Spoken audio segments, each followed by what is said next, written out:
Alam mo bang usap-usapan na ang lola mo ay isang mangkukulam? Dapat kayong mag-ingat sa kanya. Kahit na mga apo niya kayo, wala siyang sinasanto.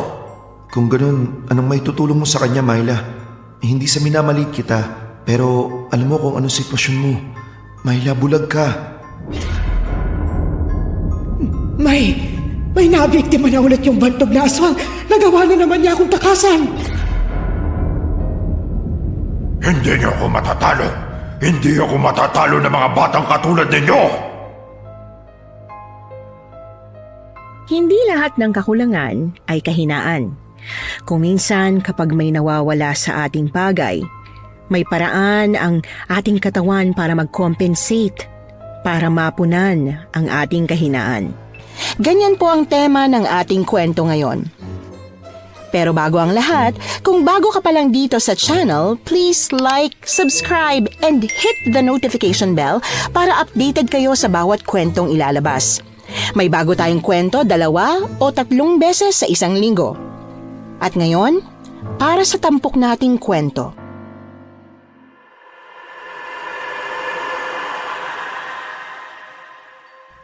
Ang talento o kakayahan ay pwedeng matutunan sa pamamagitan ng isang pagsasanay. Pero paano kung ang kakayahang meron ka ay namana mo? At ang kakayahang yon ay hindi gusto ng ilan? Magandang araw po, Miss Anne, at sa lahat ng listeners ng inyong channel. Ako po si Lyra, isang graduate ng kursong BS Education, pero piniling maging tambay muna sa bahay para bantayan ang lola ko. At dahil tambay lang ako sa ngayon, marami akong mga napapakinggang kwento, lalo na sa inyong channel, sa Miss Anne Horror Stories.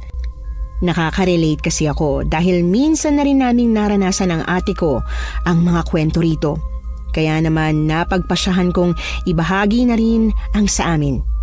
Ito ang aming kwento at kung paano namin natuklasan ang kakaibang kakayahan ng ate ko sa kabila ng pinagdadaanan niya bilang isang bulag. Lyra? Lyra, nasan ka na? Pakitulungan mo naman akong pumili ng isusuot ko. Saglit ka lang ate, matatapos ko na tong kilay ko. Ay nako, palagi ka na lang talagang nagpapatagal dyan sa kilay mo. Para guhit lang naman yan. Kung nahihirapan kang iguhit ang kilay mo, maganda siguro kung ako na lang ang gagawa. Ate naman, hindi naman to basta-bastang guhit lang no. Dapat plakado, para pak na pak. Ewan ko sa'yo. Sa bagay, hindi ko naman maiintindihan yan dahil hindi ko naman nakikita. Ate naman nakosensya tuloy ako bigla. O siya, heto na, tapos na ang kilay ko. Pipilian na kita ng damit na babagay sa'yo ha. Gusto mo ba yung sexy? Para naman kapag nagkita kayo ng crush mo, yung si si Carlo, yung crush mo nung bata pa kayo.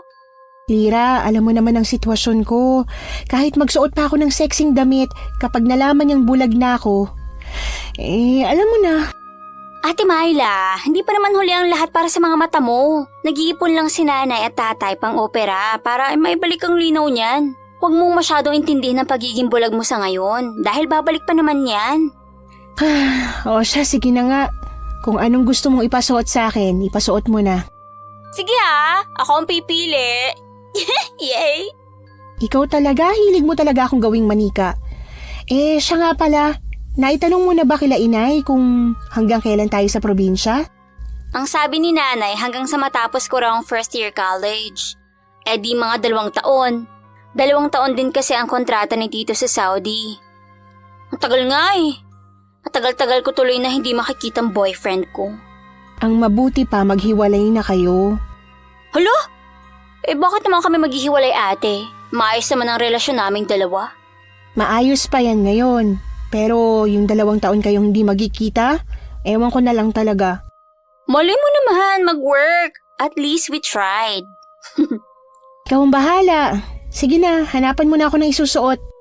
Ay, oo nga pala. Teka, ito! Fitted! Kaya siguradong suwak na suwak sa mala Coca-Cola body mo. Basta wag lang yung masyadong mahalay babiyahe tayo sa bus, hindi tayo pupunta sa bar. Oo na ate, huwag kang mag-alala. Decenteng sexy pa rin naman ang ipapasuot ko sa'yo. Excited akong pumunta sa cabinet ni Ate Myla para humanap ng damit na susuotin niya. Madaling araw pa lang pero nagre-ready na kami para sa biyahe namin pauwi sa probinsya kung saan lumaki ang mga magulang namin. Nang ibang bansa kasi ang tito naming kasama ni Lola Carmina at dahil wala siyang kasama, kami na ni ate ang pinapunta ron. Hindi pa naman siya alagain dahil malakas pa raw siya pero hindi rin pwedeng iwan ng mag-isa dahil syempre may edad na. Ang totoo niyan, ako lang nga dapat ang papupuntahin doon pero dahil kailangan ni Ate Myla ng mga matang gagabay sa kanya, isinama na rin siya. Hindi kasi pwedeng magkahiwalay kami ni ate, lalo na at nahihirapan pa rin siya sa bagong setup ng buhay niya. Kahit kasi 1 taon na ang nakalipas simula nung madisgrasya siya at nauwi sa pagkabulag, nahihirapan pa rin siyang kumilos. Naaawa ako sa ate ko. Alam kong nasasaktan siya sa sitwasyon niya, kaya pinapaalala ko lagi sa kanya na mas mahalagang buhay siya. Na kahit bulag siya ngayon, ako ang magiging mga mata niya para lang mabuhay siya ng maayos. Nakarating na ba tayo, Lira? Ang bango rito, amoy dahon, ang sariwa ng hangin. Ibang-iba kaysa sa Maynila, no? Oo ate, nandito na tayo. Totoong sobrang sarap ng hangin dito. Marami kasing puno at hindi masyadong mausok. Saka naaalala ko yung kabataan natin. Sana nakikita ko rin. Makikita mo rin ulit yan ate, soon. Matagal pa yun eh. Tara, puntahan na natin si Lola. Kahit masungit yon, namiss ko rin siya. Teka, humawa ka ng maigi sa akin at mabato ang daan papasok. Sige. Ayan, nandito na tayo. Tao po, Lola Carmina. Naku po, sinabi ko na sa nanay niyo na wag na kayong papuntahin dito pero ang tigas talaga ng ulo. Magandang hapon po, Lola. Ito naman, para namang hindi nyo kami na-miss niyan. Ay, syempre na-miss ko kayo. Pero hindi nyo naman kailangang isakripisyong buhay nyo sa Maynila para lang sa isang matandang kagaya ko. Hindi naman po namin kayang pabayaan lang kayo rito mag-isa. Pabayaan nyo na yung konsensya na yan. Ang mabuti pa umuwi na kayo. Hindi po, walang uuwi. Dito lang po kami. Ang dami po naming dalang bag, tapos pauuwiin nyo kami. Ay nako, bahala nga kayo. Ano pa bang magagawa ko nandito na nga kayo. Talagang makakatikim ng sermon sa akin yung si Permina. Sinabi ko nang wag nang ipadala dito mga anak niya pagkatapos pinadala pa rin. Maanang-mana talaga sa pinagmanahan ng katigasan ng ulo. Sino po bang ina, Lola? Hindi sa akin nagmana yan, sa lolo ninyo. Lola naman, papasok na po kami Medyo pagod na po kami Meron po ba kayong kapeng bigas? Namiss po namin yun ni ate. Meron. O sige, maupo na kayo dyan. Ipagtitimpla ko kayo. Hindi po, Lola. Ako na po magtitimpla. Ay, ako na. Pagod kayo sa biyahe, hindi ba? Ako na magtitimpla. Salamat po, Lola. Hindi pa rin pala nagbabago si Lola Carmina. Masungit pa rin talaga. Sinabi mo pa, ate. Pero kahit na masungit, mararamdaman mo naman na may pakailan pa rin naman siya. Tingnan mo nga at pinagtimpla pa tayo ng kape. Ganun talaga siya simula pa nung mga bata tayo Pinagchichismisan nyo na naman ako, etong kape nyo. Pagkatapos yung inumin to, dalhin nyo na yung mga gamit nyo sa kwarto ninyo, doon sa dating kwarto ng nanay ninyo. Maraming salamat po, Lola. Siya nga pala. Napalitaan ko nangyari sa'yo, Myla. Kumusta ang mga mata mo? Wala ka ba talagang nakikita? Kahit anino? Meron po akong nakikitang mga anino pero sobrang labo na po. Nakikita ko lang po ang mga paggalaw ng mga tao nasa paligid ko. Naku, kawawa ka naman. Kailan daw ba ipapa-opera ng nanay mo yung mga mata mo? Hindi pa po sigurado dahil nag-iipon pa po sila. Hayaan mo, kapag nakabenta na ang koprahan sa susunod na buwan, ibibigay ko ang lahat ng benta sa nanay mo. Naku, Lola, wag na po. Kailangan niyo rin po ng pera. Hindi ko naman kailangan ng pera. Tubig at kuryente lang ang binabayaran ko rito. Libre pa ng tiyo ninyo. Ang pagkain, pwede kong pitasin dyan sa may hardin. Mas importanteng maibalik yung paningin mo at mahaba pa ang buhay mo. Mahirap mabuhay na walang mga mata. Maraming salamat po, Lola. Nakakahiya naman po. Hindi nga kayo nahiya na pumunta rito kahit ayaw ko. Yun pa kayang gusto ko ibigay sa inyo. Si Lola talaga. Tapos biglang magsusungit. Ay, hindi ako mabait. Bilisan nyo na sa pag-inom ng kape at maya-maya'y matutulog na ako. Hala, alas 4 pa lang ng hapon ah. Alam kong umaabot kayo ng alas 10 sa Maynila, pero dito, alas 6 pa lang ng gabi, tulog na ako. Kaya kayo, sanayin nyo ng mga sarili nyong matulog at magising ng maaga dahil ayoko sa lahat ay yung mahirap gisingin. Pagkatapos namin ng kaping bigas, dumiretso na nga kami sa dating kwarto ni nanay. Medyo malaki yon at sapat na para sa aming dalawa ni Ate Myla. Yun lang, iisa lang ang papag at maliit, kaya napagdesisyonan naming ako ang sa papag habang si Ate Myla ang sa sahig. Hindi kasi siya pwedeng humiga sa papag kasi baka mahulog siya at madaganan ako. Matapos naming ayusin ang mga gamit namin, maswerteng nakatulog kami agad dahil sa sobrang pagod. Kinabukasan, alas 4 pa lang ng madaling araw, gising na kami dahil sa marahas na kalampagan ng mga kaldero. Ha? Lira, ano yung kumakalampag? Tingnan mo at baka kung ano nang nangyari kay Lola. Nako ate. Magluluto lang yan si Lola. Bakit ganyan? Parang may nagdadabog. Ganyan talaga si Lola tuwing umaga. Madalas ako rito sa bahay ni Lola nun eh. Ikaw lang naman ang takot kay Lola Carmina kasi masungit. Oo nga Halika na't bumangon na tayo. Baka nagdadabog siya para magising tayong dalawa. Ganun na nga. Kailangan din natin bumangon kasi pupunta pa ako ng school para magpa-enroll. Buti ka pa, magka-college ka na next year. Hindi naman kasi karerang pag-aaral ate. Kaya, huwag ka mag-alala. Tara na, labas na tayo ate. Nasaan na ba yung mga batang yon? Ay, ang bilis yung nagising ah. Si Lola naghahanap ng masesermonan. Hindi mo po kami masesermonan ngayon, no? Maaga po kaming natulog kagabi. Hindi ko naman kayo sesermonan, kayo talaga. Nga pala Lira, pwede bang magwalis ka ng mga tuyong dahon sa labas ng bakuran? Yun lang po ba? Wala pong problema. Magwawalis po ako. Ako po, pwede po bang may gawin din ako, Lola? Halika, tulungan mo kung maghimay ng malunggay para sa lulutuin kong tinola. Makakapa mo naman yung mga dahon nun, hindi ba? Ay, opo. Sige, halika na. Lira, magwalis ka ha. Opo, Lola. Don't you worry. I can do it. Nakangiti akong lumabas ng bahay ni Lola para magwalis sa bakuran. Hindi dahil sa excited akong magwalis sa bakuran, kundi dahil masaya ako na hindi itinuturing ni Lola Carmina na baldado ang ate ko. Nasasaktan kasi si Ate Myla kapag pinaparamdam sa kanya na may kakulangan sa kanya. Kaya nga pinipilit ko na palagi siyang pasayahin at ipakitang walang kulang sa kanya. Pagkalabas ng bahay, kaagad kong kinuha ang walis tingting at dustpan, saka ako nagsimulang magwalis ng mga natuyong dahon ng mangga. Pero habang nagwawalis, nagulat na lang ako nang may biglang kumausap sa akin. Magandang umaga. Ay, tayo ng kalabaw. Ano ba naman? Nakakagulat ka. Lira, ikaw ba yan? Oo, ako nga si Lira. Paano mo nalaman ang pangalan ko? Hindi mo ba ako naalala? Ako to, si Esteban. Esteban! Teka, ikaw na ba talaga yan? Bakit parang... Napabayaan sa kusina kaya medyo tumaba ako. Hindi naman masyado. Nag-iba lang talagang itsura mo kumpara ng mga bata pa tayo, kaya hindi kita namukaan. Lagpas 10 taon na simula nung umalis kay Rito. Oh, kailan pa kayo nakauwi rito? Tsaka ikaw lang ba? Kahapon lang. Kasama ko si Ate Myla. Sigurado akong kilala mo pa siya. Oo naman. Nako, excited na ako makita siya. Siya nga pala. Bakit ka nandito? Ang aga pa.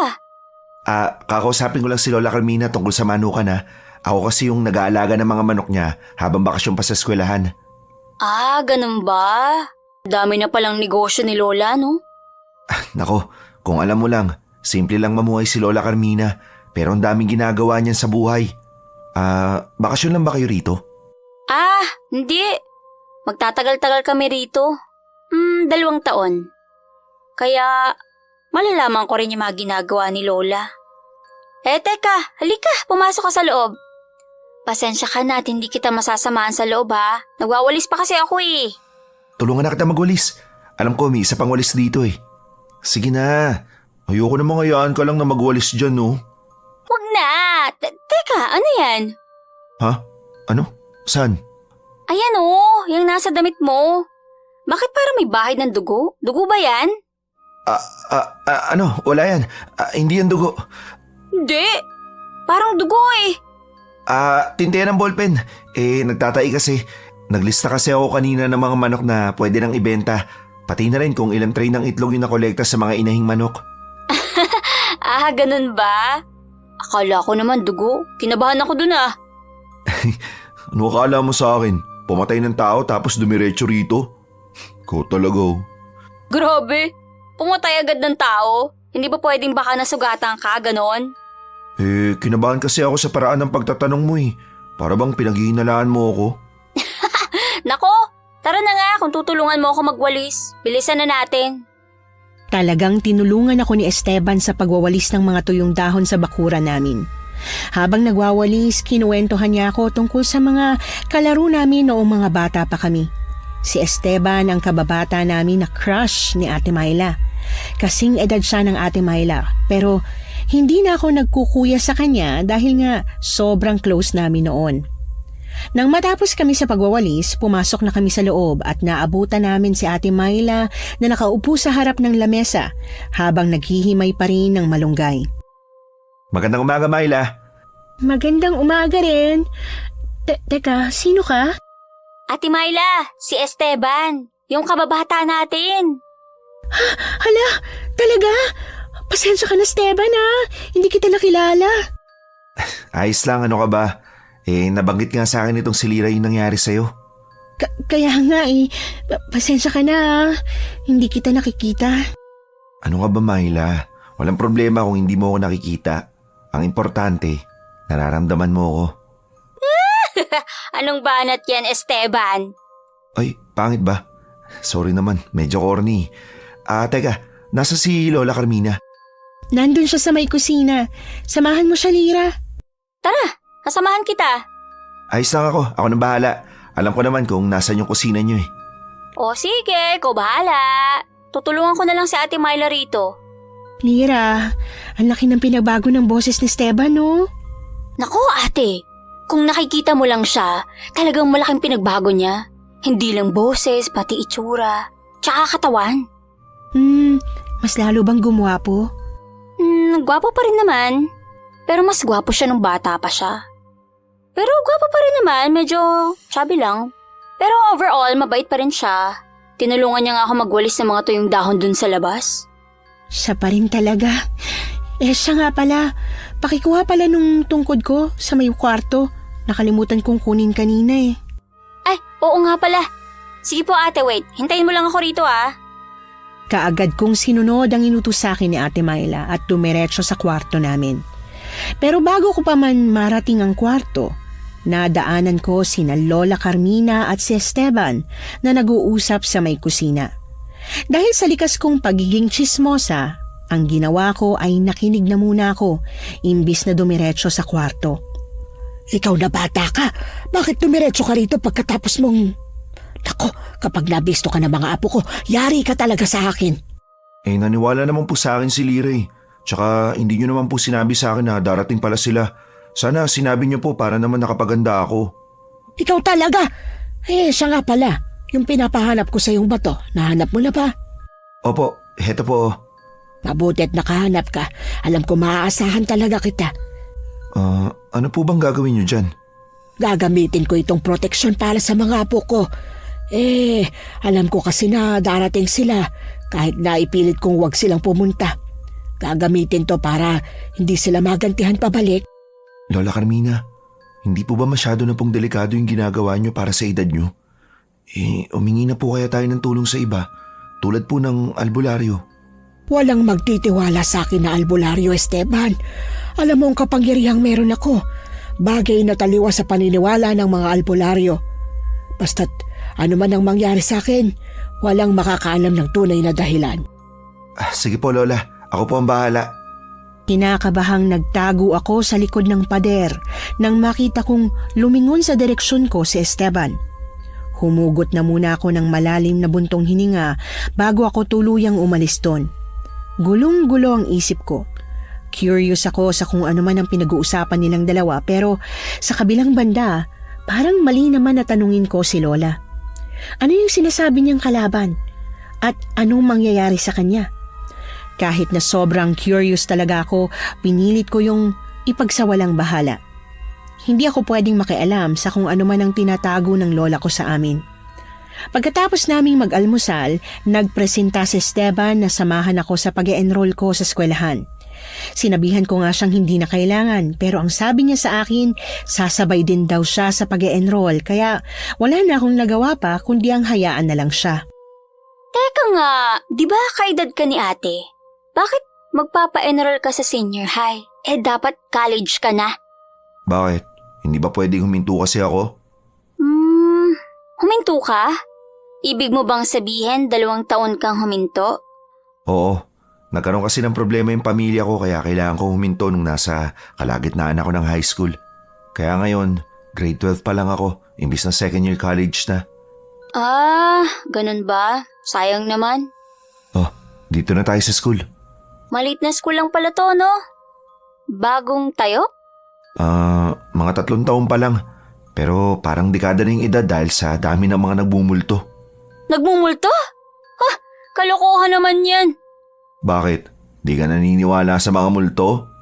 Hanggat di pa ako nakakakita, hindi ako naniniwala.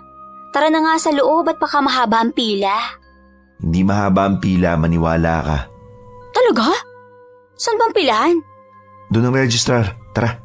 Sigurado ka ba? Bakit walang katao-tao? Di ba hindi ka naman naniniwala sa mga multo? Kaya hindi ko na ikukwento sa iyo kung bakit. Mag-enroll na lang tayo. Magandang umaga, Esteban. Magandang umaga rin po, Mang Raul. Bagong estudyante ba siya? Opo, Mang Raul. Apo po ni Lola Carmina. Apo niya pala. Magandang umaga po. Ako po si Lira. Mag-iingat ka sa lola mo. Po? Bakit po ako mag-iingat sa kanya? Lola ko po siya. Mag-ingat ka dahil masungit ang lola mo. Sige na, mauuna na ako at marami pa akong lilinisin. Sige ho, Mang Raul. Janitor siya rito? Oo, janitor nga siya. Ang weird niya, pero alam mo, parang familiar siya sa akin. Pamilyar? Bago lang siya rito eh. Bago lang? Baka kasi magkakamukha lang naman ng mga matatanda. Teka, hindi ba parang ang tanda na niya masyado para magtrabaho? Ano, curious ka na ba? Naku, Esteban ha, parang kinakabahan na ako dyan. Mamaya ikukwento ko sa iyo pagkatapos natin mag-enroll.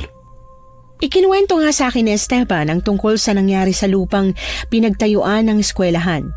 Ang sabi niya sa akin, hirap daw kumuha ang eskwelahan na ito ng janitor o guard kasi dati raw itong pinagtataguan ng mga patay na taong biktima ng isang bantog na aswang. Ang mga taong kinain ng aswang ay siyang mga nagmumulto sa eskwelahan. Kaya kahit na medyo may kalayuan pa ang susunod na eskwelahan mula rito, mas pinipili nila roon. Hindi naman ako naniniwala kay Esteban dahil parang hindi naman totoo ang mga kwento niya. Parang isang simpleng kwentong katatakutan lang sa eskwelahan. Di huwag ka maniwala.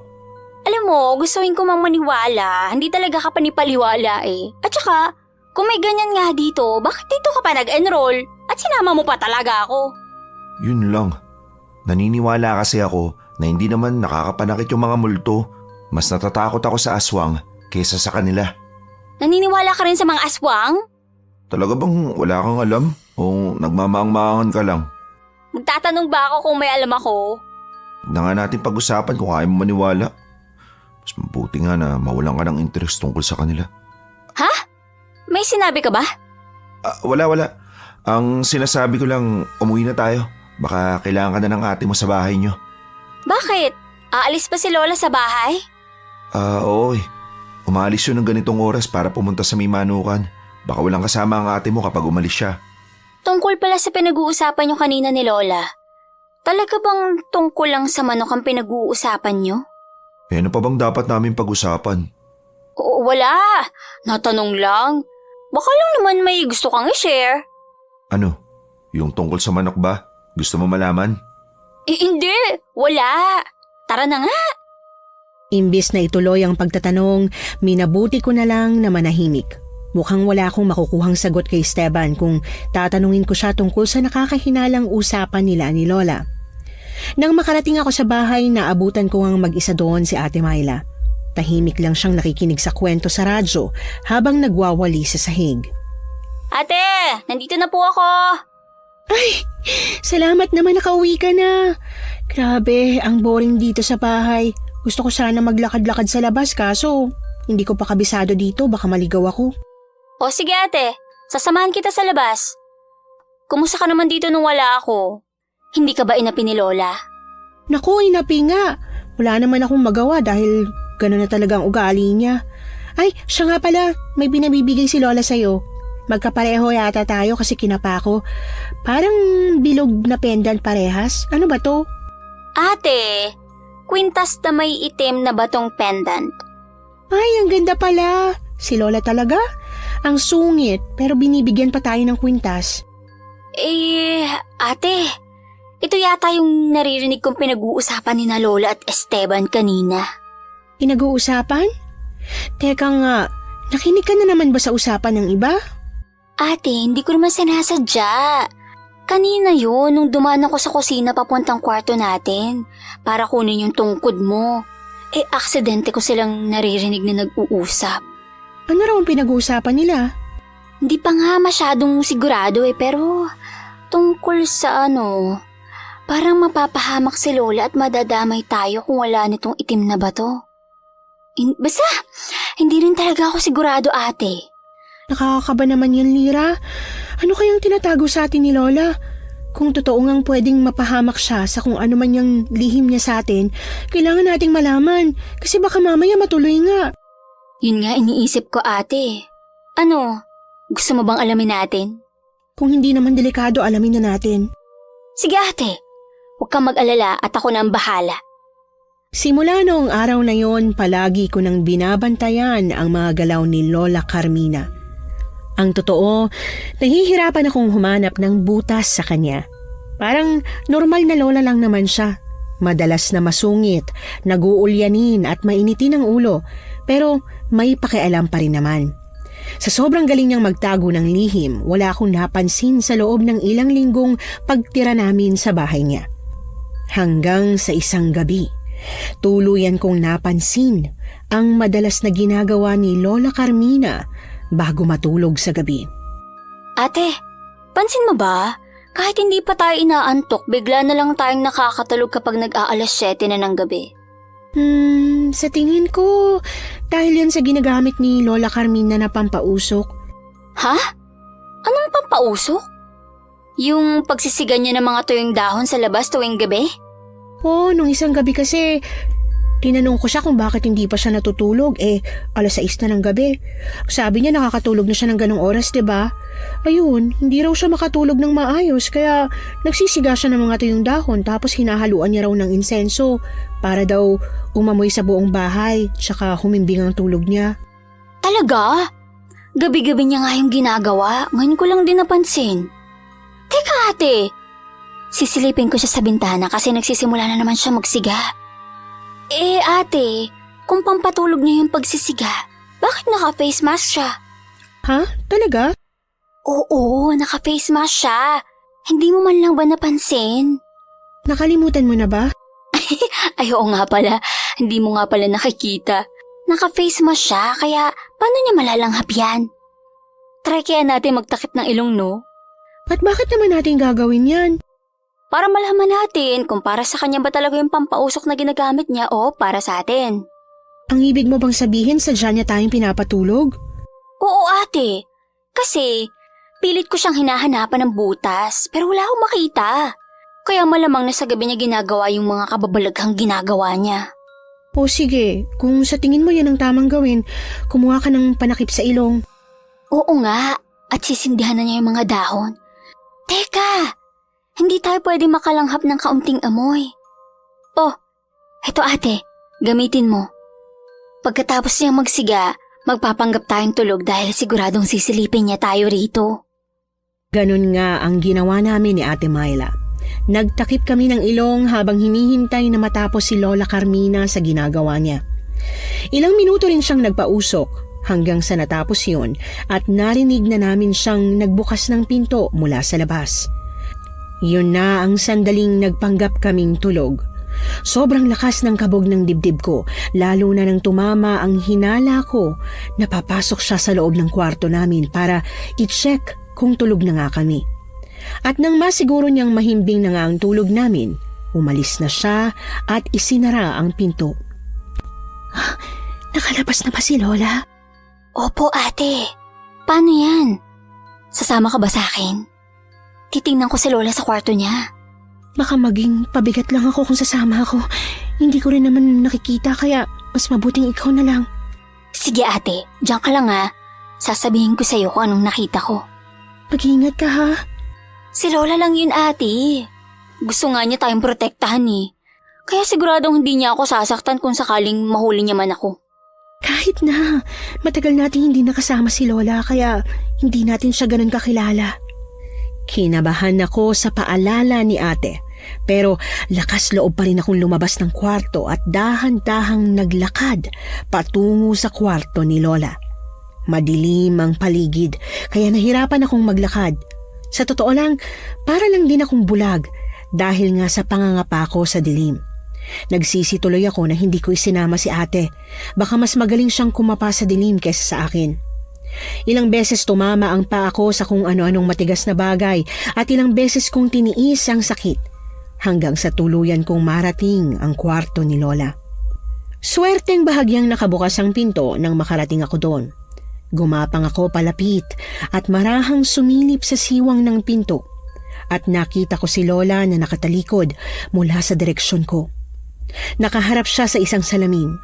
Sa baba nito ay lamesa na may nakasinding mga kandilang itim. Hindi pa napoproseso ng utak ko kung anong mga kandilang itim na yon. Nakita ko na siyang binuksan ng drawer sa ilalim ng lamesa at saka inilabas ang maliit na manikang kulay itim. Doon na ako kinilabutan, lalo na nang kumuha pa siya ng karayom. Pigil hiningang tinakpan ko ang bibig ko habang nanlalaki ang mga mata ko, lalo na nang marinig ko siyang nagsalita. Mga salitang hindi ko maintindihan, para siyang nagdarasal. Hanggang sa galit na galit niyang pinagtutusok ng karayom ang manika. Paulit-ulit niyang sinasabing, "Mamatay ka na." Doon na ako tuluyang napaatras hanggang sa hindi ko sinasadyang natabig ang isang lamesang pinaglalagyan ng mga abubot ni Lola. Sa pagkataranta ko, tumakbo ako hanggang sa... Lira, bakit gising ka pa? Lola? Anong ginagawa mo at bakit gising ka pa? Oo, wala po. Ano po kasi... gumagawa pa po kasi ako ng assignment kaya gising pa po ako. Ano po kasi? Bakit ka ba nauutal-utal kong magsalita? Lola kasi, ginulat niyo naman po ako. Ang dilim pa naman po. Sana kasi nagbubukas ka ng ilaw.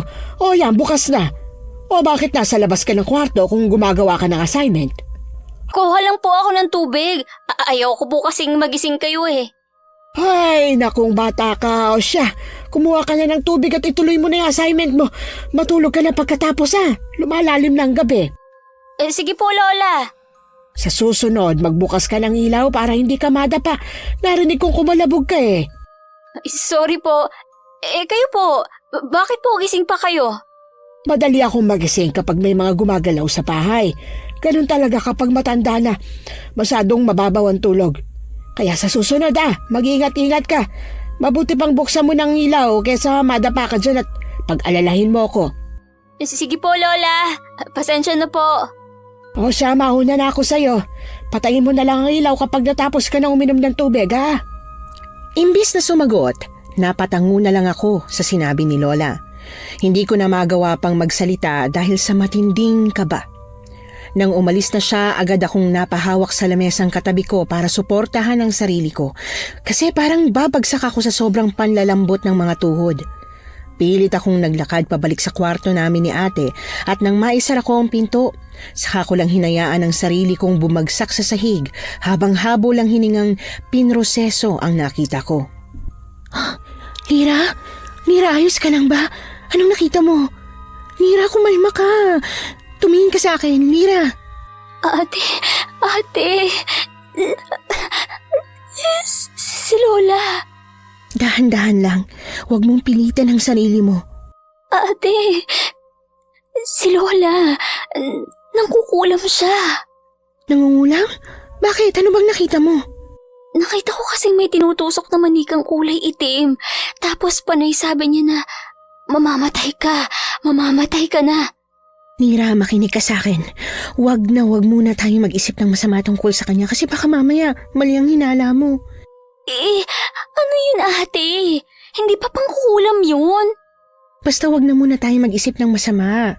Bantayan na muna natin siya. Lahat yung mga ginagawa niya. Makahanap pa tayo ng clue sa kung anong ginagawa niya. Ganun yung nakikita ko sa pelikula ate. Wala tayo sa pelikula, Lira. Nasa totoong buhay tayo, okay? Hindi lahat ng mga nakikita natin sa TV totoo, kaya kumalma ka na muna, pwede. Pero paano kung totoo yung hinala ko? Paano kung isa pala talagang mangkukulam si Lola? Hindi ba dapat umalis na tayo rito? Hindi, Lira. Di ba narinig mo nag-uusap sina Lola at Esteban? Di ba, ang sabi mo, binigyan tayo ni Lola nitong itim na batong ginawa niyang kwintas para hindi tayo magantihan? Ano kaya kung may kaugnayan yung ginagawa niya sa mga batong to? At ano namang kaugnayan? Paano kung may kalaban si Lola na pwedeng gumanti pabalik? Kung may kinukulam nga siya, ibig sabihin hindi yun normal na tao. Ay, Diyos ko, Ate Myla. Anong ibig mong sabihin kung ganun? Kung may nilalabanan nga si Lola, baka pwede natin siyang tulungan. Pero paano nga kung normal na tao lang ang kinukulam niya? Di hindi si Lola ang kailangan nating tulungan. Basta kung ano man yun, wag muna tayong magpadalos-dalos. Umakto tayong normal bukas. Mangako ka, Lira, ha? Nangako ako kay Ate Myla na hindi ako magsasalita kay Lola hanggat hindi namin napapatunayan kung ano man ang nakita ko. Pero simula noong gabing yon, nag-iba na ang pakikitungo ko kay Lola Carmina. Hindi ko na kayang magbiro sa kanya. Hindi ko na kayang tingnan siya sa paraan kung paano ko siya tingnan noon. Ilang araw na ganoon ako hanggang sa dumating ang araw ng Biyernes. Habang palabas ako ng eskwelahan pagkatapos ng klase, tumayo ako sa gilid ng gate para hintayin si Esteban na palagi kong kasabay sa pag-uwi. Nang dumating si Mang Raul na nagwawalis ng mga tuyong dahon. Magandang hapon po, Mang Raul. Hindi magandang hapon. Kakaibang nararamdaman ko. Ay, sorry po. Masama po bang pakiramdam nyo? Oo, sobrang sama. Lalo na ngayon. Dapat nagpapahinga kayo. Pwede naman po yata magpaalam sa namamahala nitong school na masama ang pakiramdam nyo. May school clinic din naman po. Ang lola mo, napansin mo bang may kakaiba siyang ginagawa? Ha? Bakit po napunta sa lolang usapan? Alam mo bang usap-usapan na ang lola mo ay isang mangkukulam? Dapat kayong mag-ingat sa kanya. Kahit na mga apo niya kayo, wala siyang sinasanto. Mang Raul, huwag naman po kayong magsalita ng ganyan. Huwag niyo naman po akong tinatakot. Hindi kita tinatakot. Nagsasabi lang ako ng totoo. Ngayong gabi ay may papatayin ng lola mo. Ha? Mang Raul, ano ba kayo? Maniwala ka sa akin. Pigilan mo siya. Pigilan mo ang lola mo. Mang Raul, ano po bang mga pinagsasabi niyo kay Lira? Sinasabi ko lang sa kanya ang dapat niyang malaman. Huwag niyo na pong lalapitan ulit si Lira o isusumbong ko po kayo sa principal at mawawalan kayo ng trabaho. Lira, tara na. Halika na. Esteban, teka! Halika na, umuwi na tayo. Esteban, teka lang sandali. O bakit? Huwag mong sabihing naniniwala ka sa mga sinabi ni Mang Raul. Kasi, ang totoo niyan, may nakita ako. Si Lola, nakita ko siya may tinutusok na itim na manika. Nung isang gabi, baka kasi... Hindi ganong klaseng tao si Lola Carmina. Mas mahaba ang panahon na nakasama ko siya kaysa sa inyo, no? Kaya pakiusap, mas maniwala ka sa akin kaysa kay Mang Raul. Pero... O ito, kwintas, isuot mo. Lola mo ang gumawa niyan para protektahan kayo ng ate mo. Protektahan saan? Basta Lira, basta. Hindi masamang tao ang lola mo. Kung ano man yung hindi mo alam, wag mo nang alamin. Pinoprotektahan ka lang ng lola mo mula sa mga bagay na makakasama sa'yo at sa ate mo. Nang sabihin yun sa akin ni Esteban, mas lalong tumindi ang ebidensya na talagang may tinatago si Lola. Mas lalo lang ding tumindi ang pagka-curious ko sa kung ano man ang lihim na yon. At imbis na sundin ang payo ni Esteban na wag nang alamin, para bang mas may nagtulak pa sa akin para mangalap ng impormasyon. Pagdating ko sa bahay, naabutan ko si Lola Carmina at Ate Myla na abala sa paggawa ng turon. Si Ate Myla ang matyagang nagbabalot ng saging habang si Lola Carmina ang nagluluto nito. Nandito na po ako, Lola, Ate. Oh, mabutit nakauwi ka na. Paluto na tong unang batch ng turon na niluluto ko. Mauna ka na magmerienda. Alam kong pagod ka sa eskwelahan eh. Ano pong meron at ang dami niyong nilutong turon? Pupunta kami sa may koprahan mamaya para ipamigay yung mga turon na ito. Nangungopra na sila at ito raw ang pasasalamat ni Myla sa mga tao ron. Hindi naman ako nagsuggest nito, Lola, ikaw. Ang benta. Ipaayos natin ng mga mata mo, Myla. Nasabi niyo na ba sa nanay at tatay ninyo? Hindi pa po, Lola. Hindi po kaya magalit sila kasi gagamitin niyo yung perang para sa inyo sa mga mata ko. Nako, wala akong pakialam kung magalit man ang nanay at tatay ninyo. Basta gagamitin natin ang pera para sa mga mata mo. Maraming salamat po talaga, Lola. Pwede po bang malaman kung anong kapalit kung sakaling naoperahan ng mga mata ni Ate Myla? Ano ka mo? Narinig niyo naman po, malaking halaga ang operasyon sa mata ni ate. Hindi niyo naman po aaksayahin ng pera niyo kung walang kapalit, diba? Lira, bakit ganyan ka kung magtanong? Ano ka ba? Apo, ilang araw ko nang napapansin na ilag ka sa akin ha. Ano bang nangyayari sa'yo? May galit ka ba sa akin? Dahil sa pagiging masungit ko? Apo, hindi ko naman sinasadyang maging masungit. May mga pagkakataon lang talaga na ganun ako. Alam mo naman kapag tumatanda na. Hindi naman po ako nagagalit. Nagtatanong lang naman po. Kasi ayoko umasa na walang kapalit ang gagawin mo para kay Ate Myla. Walang kapalit, Lira. Gusto kong tulungan ang ate mo dahil apo ko siya. Malinaw po kung ganun. Sige po, pupunta po muna ako sa kwarto para magbihis. Bumalik ka para sa turon at samahan mo rin kami sa pagpunta namin sa koprahan. Opo, babalik po ako dyan. Alam kong mali ang ginawa ko nang itanong ko yon. Pero kasi hindi napigilan ng dila ko. Lalo na ngayon na alam kong may nangyayaring kakaiba at hindi yon basta-basta. Pinaghihinalaang mangkukulam ang lola ko, kaya dapat talagang mag-alala ko. Nang matapos akong magbihis, bumalik ako sa kusina para tulungan sila at magmerienda. Pagkatapos ay dinalhan namin ang mga tauhan ni Lola Carmina sa koprahan para pagmeriendahin sila. Nakausap ko ang ilan sa mga tauhan niya at halos lahat nababaitan naman kay Lola. Yun nga lang, may kakaibang ugali daw si Lola na kapag nagalit ito, hindi mo magugustuhang kalabanin. Ewan ko ba, pero pati yun ay pinaghihinalaan ko. Hanggang sa sumapit na ang gabi at kami na lang ni Ate Myla ang nasa kwarto. Ate, yung matandang lalaking janitor dun sa school namin, pinalaan niya ako. Ang sabi niya, mag-ingat daw tayo kay Lola, na isa siyang mangkukulam. Lira, sa tingin ko nagkakamali lang tayo. Nakita mo naman kung gaano kabait si Lola, di ba? Kahit na madalas siyang masungit, hindi niya magagawang mangulam. Eh kung ganun, bakit sinabi sa akin yun ng janitor sa school namin? Hindi ko alam.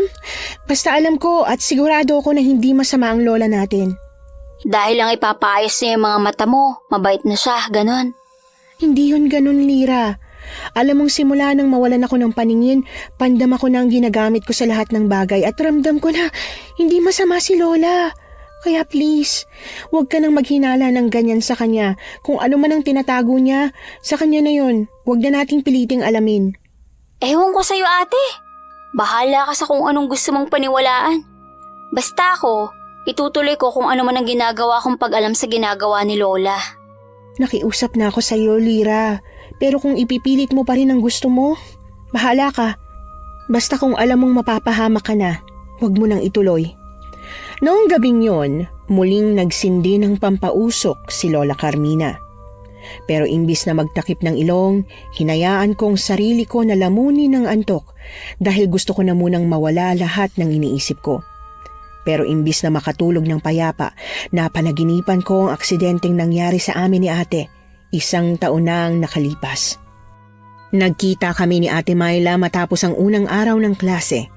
Napag-usapan kasi naming kakain kami sa isang bagong bukas na fast food restaurant na malapit lang din sa eskwelahan namin dahil 18th birthday niya. Lunes kasi yon at balak naming opisyal na i-celebrate yon kapag walang pasok sa trabaho sila inay at itay. At kapag wala rin kaming pasok sa eskwelahan. Pero habang patawid kami papunta sa kabilang parte ng kalsada kung saan ang fast food restaurant, may isang matandang lalaking lumapit sa amin. Nanlilimos siya, kaya binigyan siya ni Ate Myla ng pera pero imbis na magpasalamat, galit siya nitong itinulak. Nasa lukusan na si ate pero muling inulit ng matanda ang pagtulak at sa pagkakataong yon, tuluyan na kaming tumilapon. Sa sobrang lakas ng pagkakatulak niya sa amin, tumalsik ako sa may poste pero si Ate Myla, minalas siya na napuntahan niya ay ang gitna ng kalsada. Lira? Lira, gumising ka! Lira! Ha? Ate? Pinabangungot ka. Ayos ka lang ba? Ano, gusto mo ba ng tubig? Ayos lang po ako, ate. Nanaginip lang ako ng hindi maganda. Ay, sa kakaisip mo yan ng hindi maganda kaya pinabangungot ka eh. Ang mabuti pa, bumangon na tayo para matulungan natin si Lola sa pag-aasikaso ng almusal tsaka sa pagwawalis ng bakuran. Halika, tutulungan kita. Sige po, ate. Tara na, siguradong gising na si Lola. Narinig ko kanina na nagbukas na siya ng pinto eh. Sige, ate. Kukunin ko na muna ang tungkod mo. Nasa akin na. Kaya wag mo nang alalahanin. Teka lang, nasan si Lola? Bakit? Wala ba siya? Wala, ate. Nandito na tayo sa kusina at wala siya. Ni wala pa nga sinaing. Tingnan kaya natin sa kwarto niya. Tara, ate. O sige, tara na. Lola? Lola Carmina? Anong nangyari sa'yo? Hindi dapat ito nangyayari. Mali ang nangyayari. Maling-mali. Lola, ano po ba nangyayari sa inyo? Saan po ba kayo nanggaling? May nabiktima na ulit ang bantog na aswang. Nagawa na naman niya akong takasan. Lola, anong aswang pong sinasabi niyo? Hindi ko po maintindihan. Nakabalik na siya. Kailangan ko siyang pigilan. Lola, ano po ba talaga nangyayari? Lola! Mag-ingat kayo. Gagantihan niya ako. Diyos ko! Lola Carmina! Lira? Anong nangyari? Bakit may bumagsak? Lira! Pareho kaming nataranta nang bigla na lamang hinimatay si Lola Carmina. Pareho naming hindi inaasahan ang nangyari at ang tanging nagawa ko lang ay ang lumabas para tawagin si Esteban. Pero nang lumabas ako, nalaman ko kung ano ang ikinatataranta ni Lola. Yon ay ang pagkamatay ng isa sa mga kapitbahay naming dalaga. Gusto ko mang makiusyoso at alamin ang nangyari, hindi yon ang inuna ko. Mas inuna kong tawagin si Esteban dahil kailangan din ng tulong ni Lola. Mabuti na lang naabutan ko siya sa bahay nila kaya kaagad niya naman akong nasamahan. Nang makarating siya sa bahay namin, tinulungan niya kaming dalhin si Lola sa kwarto niya at ihiga ito sa kama. At saka namin sinabi sa kanya ang mga nangyari bago siya nawala ng malay. Esteban, alam kong alam mo kung ano ang tinatago ni Lola. Narinig ko kayo nag-uusap. Sigurado ko ron. Kaya pakiusap, sabihin mo na. Lira, hindi dapat ako magsabi niyan kundi ang lola mo. Pero paano?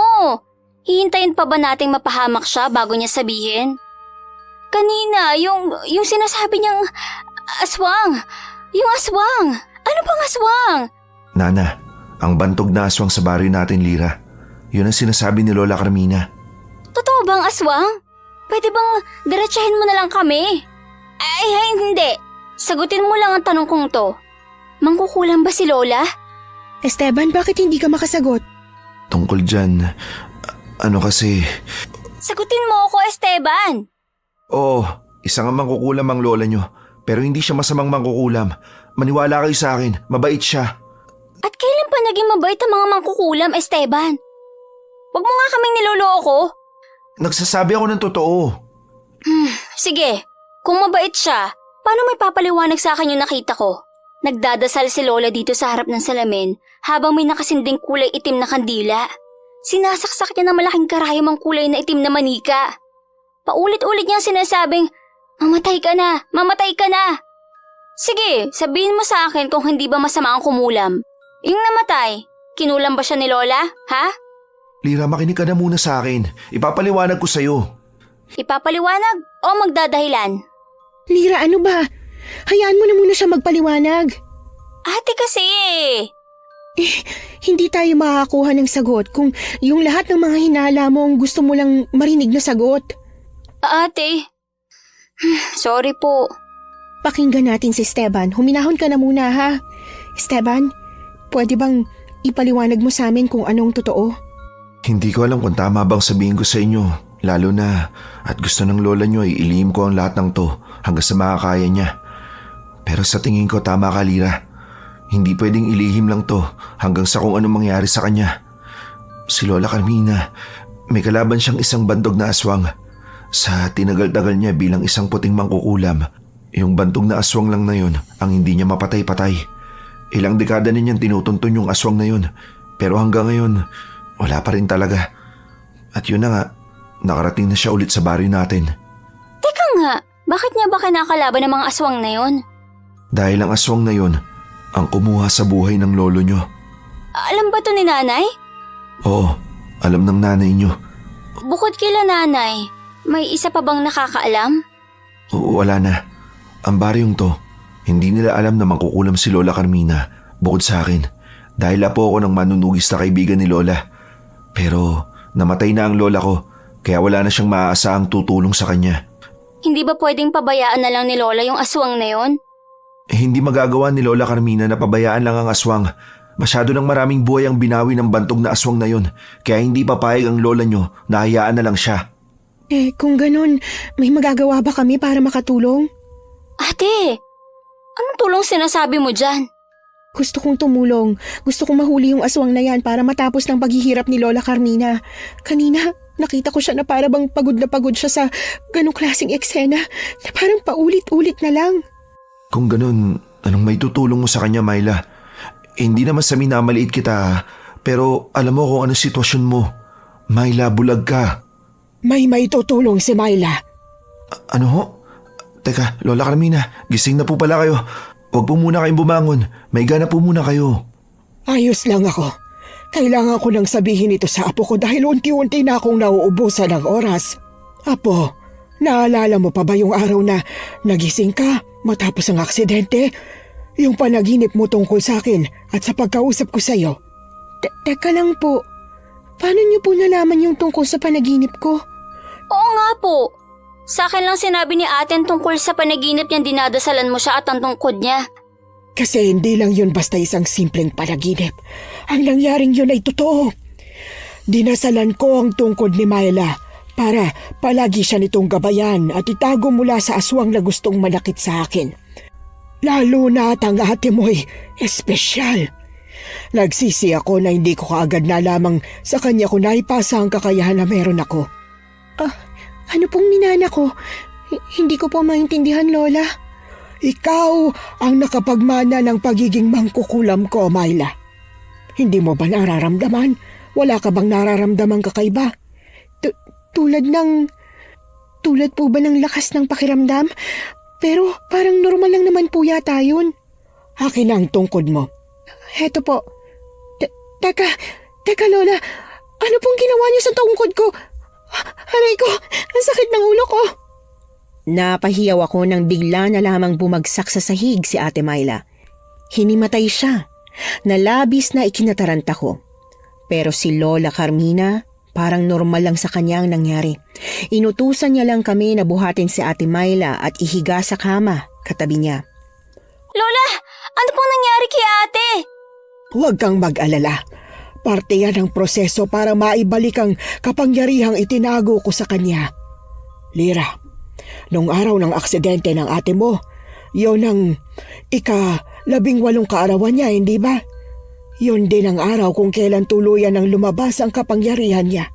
Pero hindi niya yon naramdaman dahil sa dasal ko sa kanya at sa tungkod na bigay ko sa kanya. Yung araw ding yon, dinalaw kayo ng bantog na aswang na kaaway ko. Ang aswang na yon, siyang nagtangka sa buhay ninyo. Teka, si Mang Raul! Lira, anong kinalaman niya rito? Si Mang Raul! Siya yung janitor sa school namin. Sinasabi ko na nga ba? Matagal ko nang napapansin na parang may kahawig siya eh. Si Mang Raul yun! Siya yung tumulak sa amin ni Ate Myla. Una pa lang, pamilyar na sa akin ang mukha ni Mang Raul. Pero pinagsasawalang bahala ko lang yun. Lola Carmina, si Mang Raul ang aswang. Siya talaga. Sinabi niya rin kahapon na may mamamatay. Ginawa niya siguro yun para linlangin ako. Pilit niya sinasabi sa akin na mangkukulam ka, na dapat mag-ingat kami sa'yo. Kung ganun, nasaan ang Raul na sinasabi mo? Nasa school po. Pupuntahan natin siya. Pero Lola, naimatay lang po kayo kanina.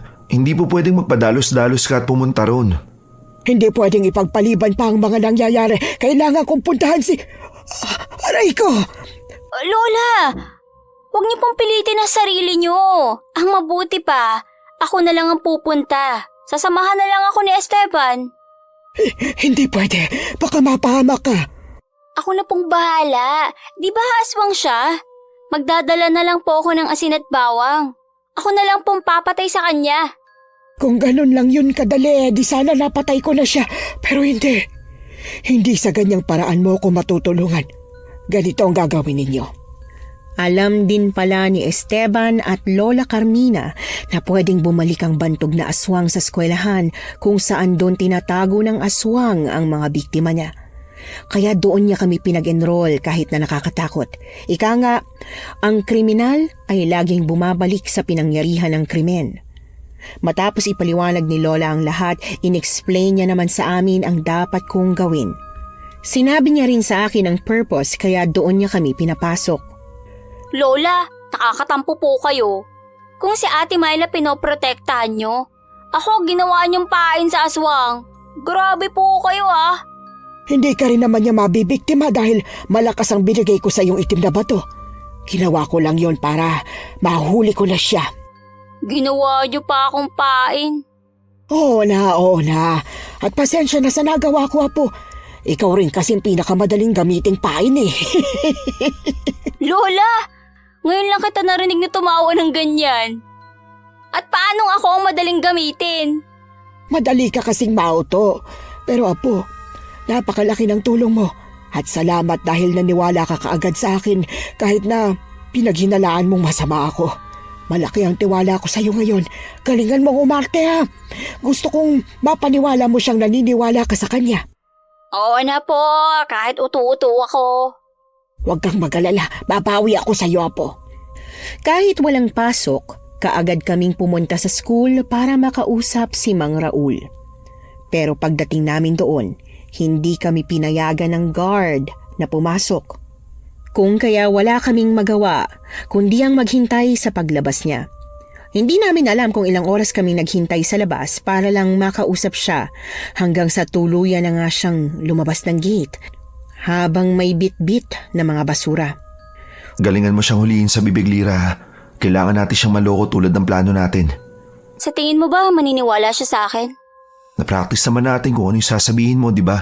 Lalapitan mo siya. Ipapakita mong maniniwala ka sa mga sinasabi niya sa'yo kahapon. Pagkatapos, ipapasama mo siya sa'yo papunta sa bahay niyo. Oo, natatandaan ko ang lahat. Pero ewan ko ba? O bakit? May masakit ba sa'yo? Parang may kakaiba eh. Huwag na kaya muna. Pwede sigurong bukas na lang para natural na magkikita kami. Hindi na natin pwedeng ipagpaliban to, Lira. Kailangan na natin siya mapatay. O sige, ito na. Pupuntahan ko na siya. Bilisan mo at baka pumasok na siya ulit sa loob ng school. Humugot na muna ako ng malalim na hininga bago ko tuluyang lumabas mula sa pinagtataguan naming dalawa.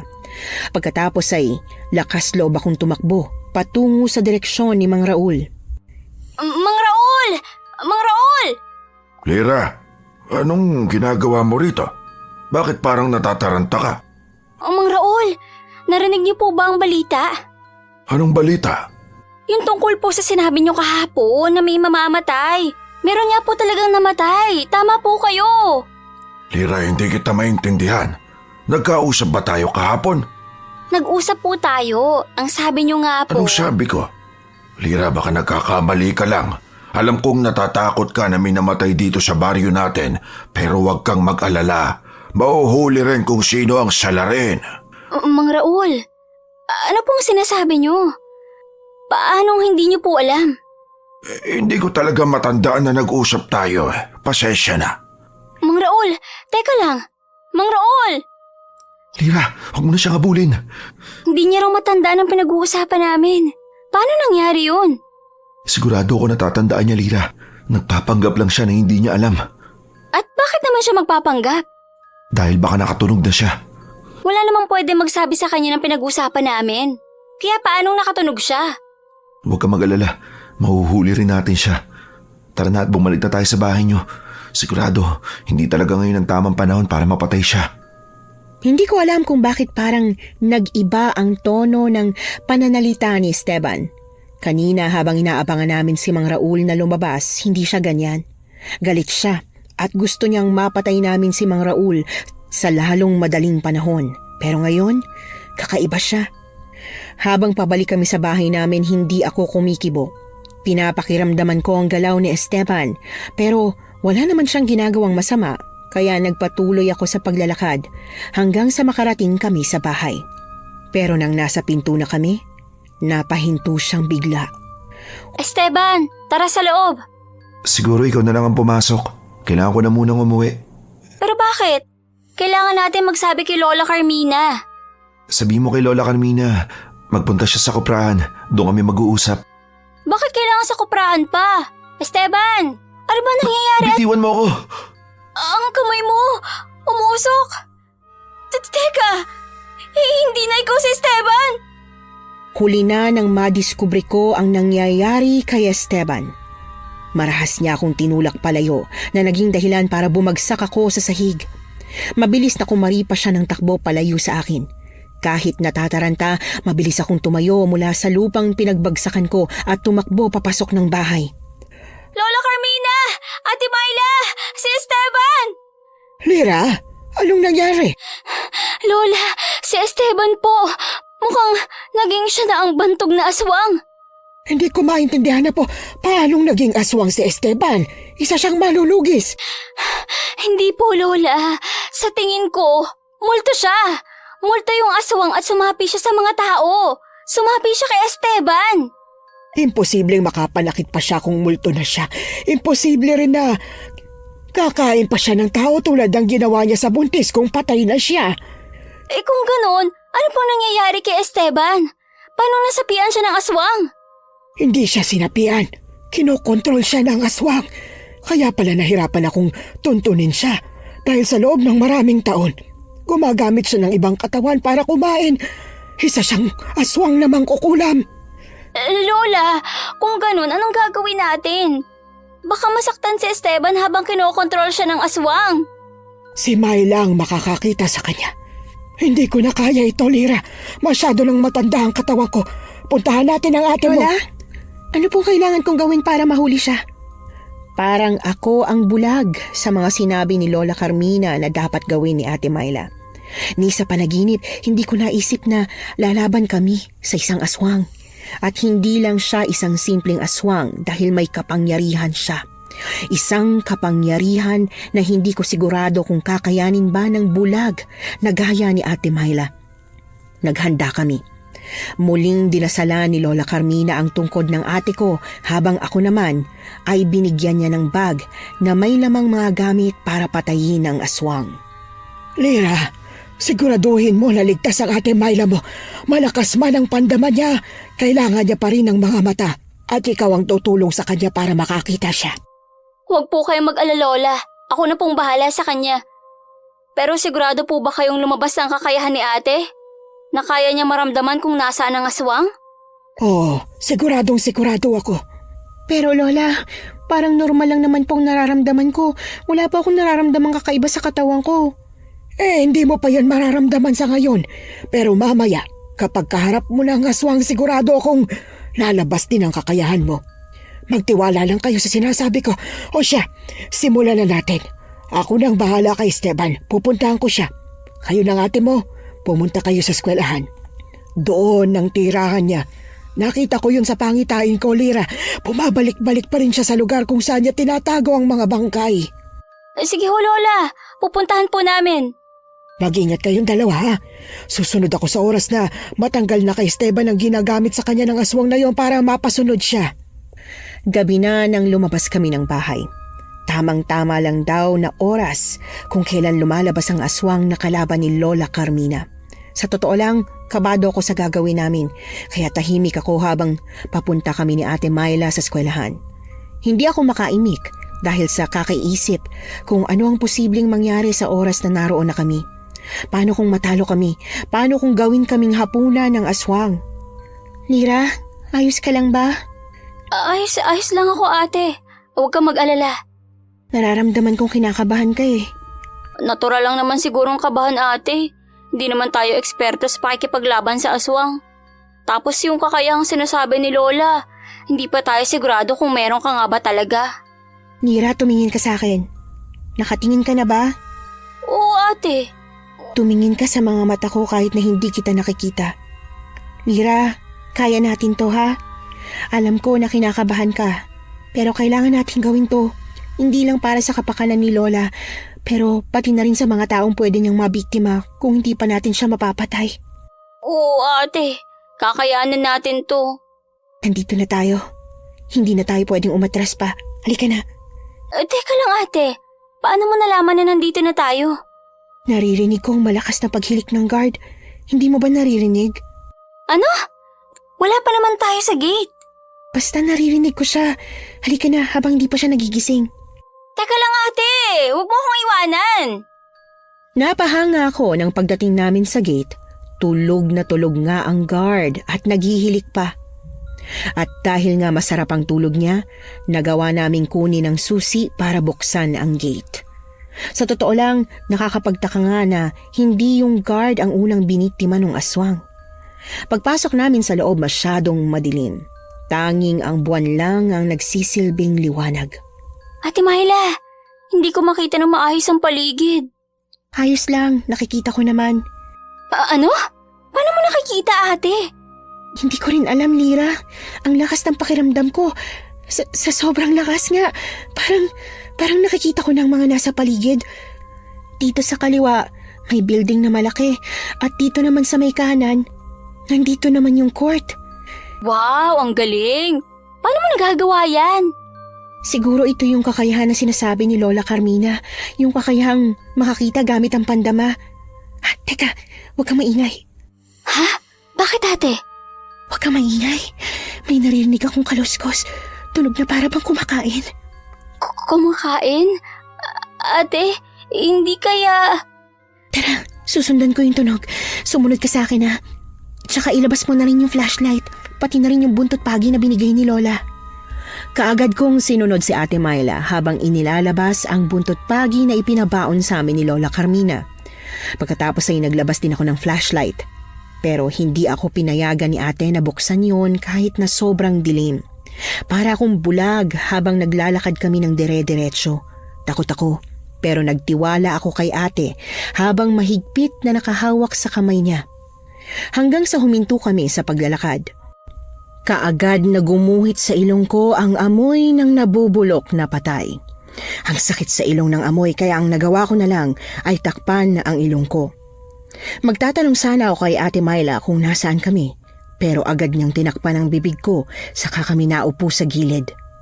Naramdaman ko na lang na lumapad ang likod ko sa pader, kasunod nun ay may narinig akong naglalakad. Yung lakad niya parang basa ang suot niyang tsinelas o sapatos pero may pagkamalagkit ang inaapakan niya. Naririnig ko rin ang malalim nitong paghinga, parang halimaw. Nagtataasa ng mga balahibo ko. Naninikip din pati ang dibdib ko pero pilit kong pinakakalma ang sarili ko. Hindi ako pwedeng magpatalo sa takot na nararamdaman ko. Kailangan namin siyang labanan. May nakapasok. Sino yan? Alam ko na. Ikaw ba yan, David? Di ba ang sabi ko sa'yo, huwag mo na akong tignan dito. Doon ka na sa guardhouse kung ayaw mong sumuka ulit, David! Nangatalang labi ko habang pilit na nilalabanan ang takot. Hanggang sa nakarinig ako ng malakas na lagatok na tila latigo. Mas diniinan ko ang pagtatakip ko sa bibig ko lalo na nang muling may lumagatok. Doon ko lang napagtanto kung ano yun. Yung buntot pagi na hawak ni Ate Myla. Ang sakit ng mga mata ko! Ang sakit! Saan ang galing yun? Hanapin mo ako kung kaya mo, aswang! Teka, sino yun? Ako ang tatapos sa'yo! Naaamoy kita. Hindi lang ikaw. May kasama ka. Wala akong kasama, ako lang. Hetong sa'yo! Lintik. Talagang pinupuntirya mo ang mga mata ko, ha? Hindi ko nakikita kung ano man ang nangyayari sa paligid. Pero alam ko na naglalaban silang dalawa. Naririnig ko kung paano umatungal ang aswang sa tuwing tatamaan siya ng buntot pagi. Naririnig ko rin ang mga daing ni Ate Myla sa tuwing siya naman ang natatamaan. Hanggang sa nakarinig ako ng marahas na kalabog kasunod ng hiyaw ni Ate Myla. Yun na ang pagkakataon na binuksan ko ang flashlight. Kaagad na namilog ang mga mata ko nang makita ko ang itsura ng aswang na kalaban ni Ate Myla.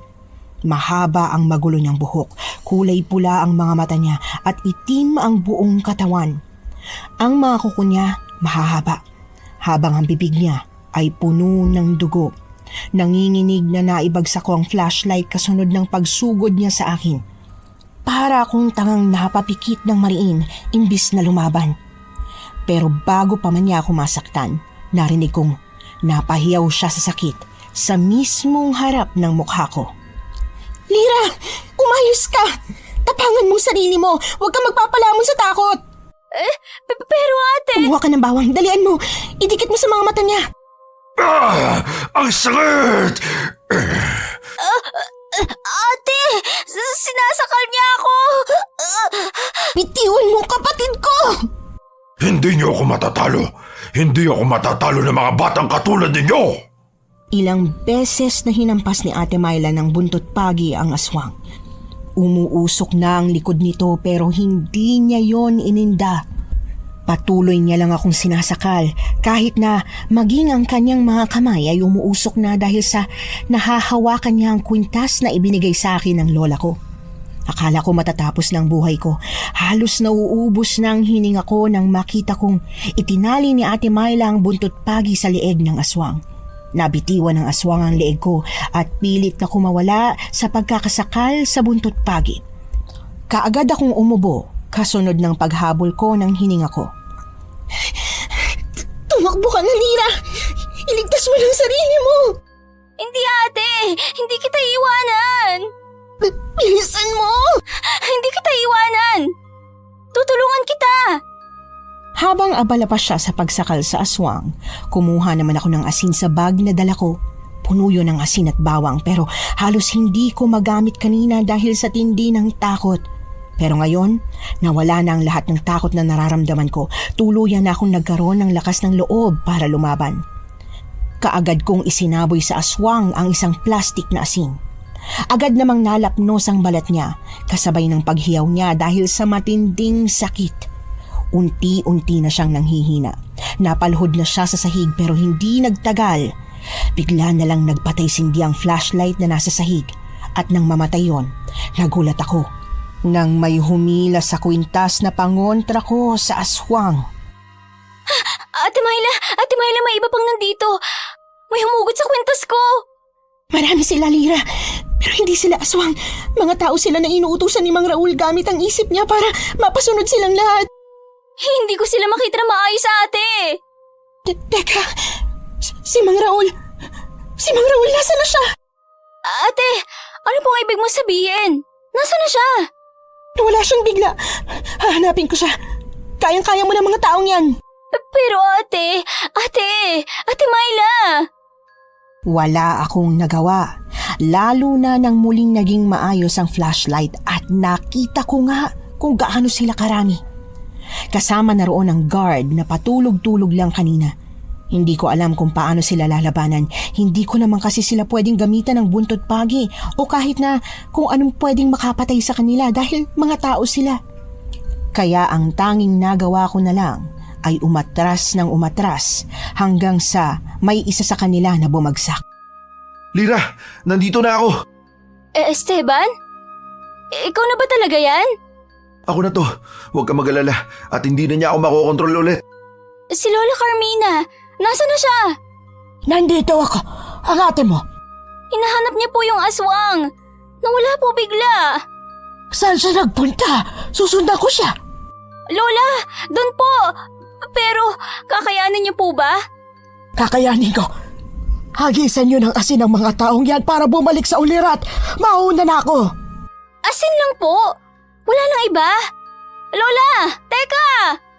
Nasaan na yung mga asin na dala mo, Lira? Hagisan mo na sila. Teka, ito na! Bilisan mo, pinagtutulungan na nila ako. Nag-aalangan man dahil baka hindi gumana kung asin nga lang talaga ang gagamitin ko, ginawa ko pa rin. Pinaghahagisan ko sila ng asin at para bang isang magic na nabalik sila sa ulirat.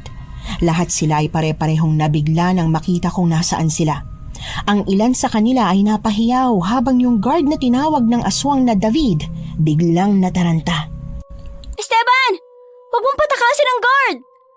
Kailangan natin siya para malaman natin kung nasa ang aswang. Ano? Bakit? Alam niya may namumungad rito ang aswang. Tinutulungan niya lang. Loko kang gwardya ka ha? Agad na dinampot ni Esteban ang gwardya na panay ang pagpapaliwanag. Pinapaliwanag niya sa amin na hindi niya ginusto ang ginagawa niya at pinagbabantaan lang siya ng aswang. Pero hindi ako naniniwala sa sinasabi niya. Pilit namin siyang pinaamin kung saan pwedeng nagtatago ang aswang at dahil natakot din siya, wala siyang nagawa kundi ang dalhin kami sa lugar kung saan namin makikita ang aswang. Doon nga nakita ko si Lola at si Ate Myla na pinagtutulungan ng aswang. Imbis na tumulong, pareho kaming napatayo na lang at pinanood kung paano tuluyang tinalo ni Lola at ni Ate ang halimaw. Sa tagal kong hinahanap ka, hindi ko akalain na ang apo ko lang ang makakatalo sa'yo. Ako ang bumulag sa kanya. Akala ko kapag binulag ko siya, hindi siya magiging balakid sa akin at sa pagpatay ko sa iyo. Yan ang pinakamalaking pagkakamaling ginawa mo. Dahil ang pagiging bulag ng apo ko, mas nakapahamak pa sa'yo kesa makatulong. Myla, tapusin mo na siya. Pero pasensya ka na, Carmina. Dahil hanggang kamatayan ko, hindi ko hahayaang maging masaya ka. Tama ng satsat, hetong sayo! Myla, Diyos ko! Lahat kami ay nataranta nang matapos saksakin ni Ate Myla ang aswang. Tinusok siya nito ng mahahabang kuko kaya bumaon yon sa kanyang kamay. Sa pagkataranta ko, napatakbo ko kay Ate Myla at mabilis siyang hinatak palayo sa aswang. Unti-unting natuyo ang balat ni Mang Raul hanggang sa bumagsak ito sa sahig. Pero mas natuon ang pansin ko kay Ate Myla. Hindi ko na alam kung anong sumunod na nangyari. Ang tanging nasa isip ko lang ay ang kapakanan ng ate ko. Agad naman siyang binuhat ni Esteban at itinakbo palabas ng lungga ng aswang hanggang sa makarating kami sa maliwanag na parte ng eskwelahan. Myla, lumabang ka! Gagamutin kita! Esteban, anong gagawin natin kay ate? Hindi siya pwedeng mamatay. Hindi pwede. Hindi siya mamamatay, Lira. Akong bahala. Gagamutin ko siya. Dali na natin sa ospital. Dadalhin natin siya pagkatapos kong paampatin ng dugo at lagyan ng gamot para sa kamandag ng aswang dahil pwede siyang malaso ng kamandag. Bakit ba kasi? Bakit ba kasi hinayaan ko lang siya? Sana tumulong ako eh. Sana tinulungan ko siya lumaban imbes na hinayaan ko lang siya. Hindi mo dapat sinisisi ang sarili mo, Lira. Wala kang kasalanan sa nangyari. Hindi natin inaasahan na magagawa niya pa to kay Myla. Ang mabuti pa, maghanap ka ng pwede nating sakyan papunta sa ospital. Ay, hindi na kailangan. Itong ulo pong nagwardyang ito na lang ang bahala. Dinala kami ng gwardya sa school clinic kung saan may mga gamit para sa panggagamot ng sugat. Matapos paampatin ni Esteban na ang dugo at matapos niyang lagyan ng gamot para sa kamandag ng aswang, kaagad na tumawag ng ambulansya ang gwardya. Mabilis din namang dumating ang ambulansyang yon at na-rescue si Ate Myla. Inabot din ng 1 linggo si Ate Myla sa ospital bago siya tuluyang pinauwi. Nang malaman nila nanay at tatay ang nangyari, kaagad silang bumisita sa amin at pilit kaming isinasama pabalik. Pero pareho kaming hindi pumayag ni ate. Napag-usapan din namin na hindi na babanggitin ang tungkol sa kakayanang meron si Ate Myla hanggat hindi pa handa ang lahat. Myla, apo, ilang buwan nang nakalipas Hindi ka pa ba magpapa-opera ng mga mata mo? Mas mainam sana kung mapa-opera mo na yan sa lalong madaling panahon na po. Oo nga ate. Ano bang pumipigil sa'yo na magpa-opera? Hindi ba mas maganda kung hayaan ko na lang nabulag ako? Malakas pa rin naman ang pandama ko eh. Apo, kung nag-aalangan ka dahil lang sa gastos, huwag kang mag-alala, maniwala ka. Mukha lang akong walang pera pero sapat ang lahat ng ipon ko hanggang sa kamatayan ko. Hindi po yun ang inaalala ko, Lola. Paano po kung hindi na maging malakas ang pandama ko sa oras na makakita ako ulit? Kung yan lang ang inaalala mo, pues wala kang dapat ipag-alala dahil nariyan pa rin naman yan kahit na maoperahan ka pa. Kung ganun po, kahit po hindi na ako bulag, pwede pa rin ako maging puting mangkukulam na kagaya niyo po? Apo, pasensya ka na, pero hindi ako makakapayag na maging isa kang mangkukulam. Pero paano po tong kakayanan ko? Babaliwalain ko na lang po ba to? Basta ayoko, Apo. Ayokong magaya ka sa akin. Matapos nga ang ilang buwan na pagpupumilit namin, pumayag na si Ate Myla na magpa-opera ng mga mata. Ngunit sa kasamaang palad, nawala na nga ang kakayanang meron siya. Kabaliktaran ng sinabi ni Lola. Pero naniniwala si Ate Myla na hindi yun nawala, na sinadya lang ni Lola Carmina na alisin para hindi na siya maghangad na maging isang mangkukulam. Kung ako ang pabipiliin, hindi ko rin siya gustong maging isang mangkukulam. Kahit na mabuting mangkukulam pa yan. Hindi ko alam kung tama ba ang desisyon ni Lola para kay ate o baka naging mas maayos si ate kung sakaling sinundan niya ang yapak nito.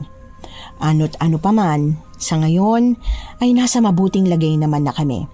Pero minsan, hindi ko maiwasang mapatanong, nasa mabuti nga ba talaga? Nagustuhan niyo po ba ang ating kwento ngayong araw? Kung oo ang sagot at hindi mo pa nagagawa, subscribe na. Click the notification bell para updated ka sa tuwing maglalabas kami ng bagong kwento. Click like at mag-iwan na rin ng comment. Masayang-masaya ako tuwing nagbabasa ng messages mula sa inyo. At kung may sarili kayong karanasan na gusto nyong ibahagi sa amin, email lang sa missanhorrorstories@gmail.com. Dire-diretso lang, missanhorrorstories@gmail.com. Malay nyo, sa susunod, yung kwento na ninyo ang binabasa namin para sa ating mga tagapakinig. Hanggang dito na lang muna at maraming salamat sa inyong panonood.